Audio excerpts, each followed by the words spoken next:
അലൈക്കും. അങ്ങനെ അവസാന ഭാഗം നമ്മൾ എടുക്കാൻ പോവാണ്. CV രമൻ്റെ അവസാന ഭാഗത്തേക്ക് കിടക്കാണ്. ശ്രദ്ധിക്കാം. ഹുക്കൂമത്തെ ഹിന്ദിനെ, അതായത് ഇന്ത്യൻ ഭരണകൂടം 1984 ഉനെ, അതായത് 1954 ഉനെ അദ്ദേഹത്തിന് ഭാരത് രത്ന സെ നവാസ്, അതായത് ഭാരത് രത്ന എന്നുള്ള ആ അവാർഡ് കൊണ്ട് അദ്ദേഹത്തെ എന്താക്കി, അദ്ദേഹത്തിന് നൽകി. നവാസിന് പറഞ്ഞാൽ നൽകുക.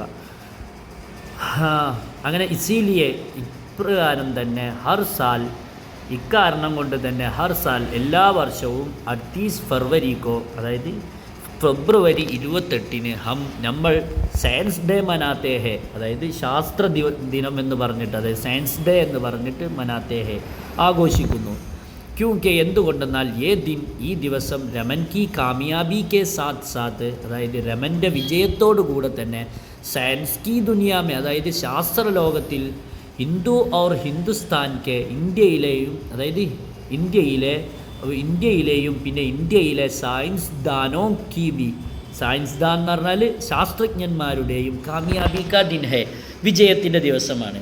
അതായത് അദ്ദേഹത്തിൻ്റെ സയൻസ് ഡേ ആരുടെയും വിജയമാണ്, ഇന്ത്യയിലെ ഓരോ ജനങ്ങളുടെയും, അതോടൊപ്പം തന്നെ ഇന്ത്യയിലെ ശാസ്ത്രജ്ഞന്മാരുടെയും വിജയത്തിൻ്റെ ദിവസമായിട്ടാണ് അതിനെ കാണപ്പെടുന്നത്. മൗത്ത് സെ കുച്ച് ദിനോ പഹലെ, അതായത് മരണത്തിൽ നിന്ന് കുറച്ച് ദിവസം മുമ്പ്, അതായത് മരണത്തോട് അടുത്ത് നിൽക്കുന്നതിൻ്റെ കുറച്ച് ദിവസം മുമ്പ് രാമൻ അപ്പനെ ഡോക്ടർ സെ കഹാത്ത, തൻ്റെ ഡോക്ടറിനോട് പറയുമായിരുന്നു, ഞാൻ 100% കാം കർണേ വാലി, അതായത് 100% കാം കർണേ വാലി ജിന്ദഗി, അതായത് ആക്റ്റീവായ, കാം കർണേ വാലി പറഞ്ഞാൽ പ്രവർത്തിക്കുന്ന പറഞ്ഞാൽ ആക്റ്റീവായ ജിന്ദഗി, ജീവിതം ഗുസാർനേമേ, അതായത് കഴിച്ചു കടന്നതിൽ ഞാൻ ഉറപ്പ് നൽകുന്നു. യക്കീൻ രക്താഹു, ഞാൻ ഉറപ്പ് നൽകുന്നു, അതായത് ഞാൻ ജീവിച്ച കാലം അത്രത്തോളം കഠിനാധ്വാനം ചെയ്തു എന്ന കാര്യത്തിൽ അദ്ദേഹം ഉറപ്പ് നൽകുന്നുണ്ട്. അതായത് അദ്ദേഹം ഓരോ കണ്ടുപിടുത്തങ്ങളും മറ്റുള്ളവർക്ക് ഉപകാരങ്ങളും മറ്റുള്ളവർക്ക് മാതൃകയുമായിട്ടുള്ള ജീവിതമായിരുന്നു അദ്ദേഹത്തിൻ്റെത് എന്ന് നമുക്ക് ഈ ഒരു വാക്കിലൂടെ മനസ്സിലാക്കാം. അങ്ങനെ അപ്പോൾ 21 നവംബർ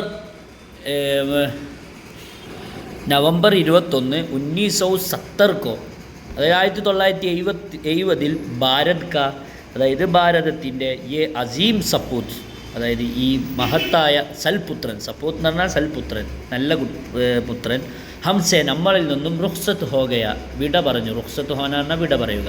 ഉൻകി ജിന്ദഗി, അദ്ദേഹത്തിൻ്റെ ജീവിതം, ആജ് ബി, ഇന്നും ഹമേ നമുക്ക്, അമൽഖ, അതായത് പ്രവർത്തനത്തിൻ്റെ, അതായത് എന്നും പ്രവർത്തിക്കണം എന്നതിൻ്റെ പൈഗാം ദേത്തി ഹെ, സന്ദേശം നൽകുന്നു.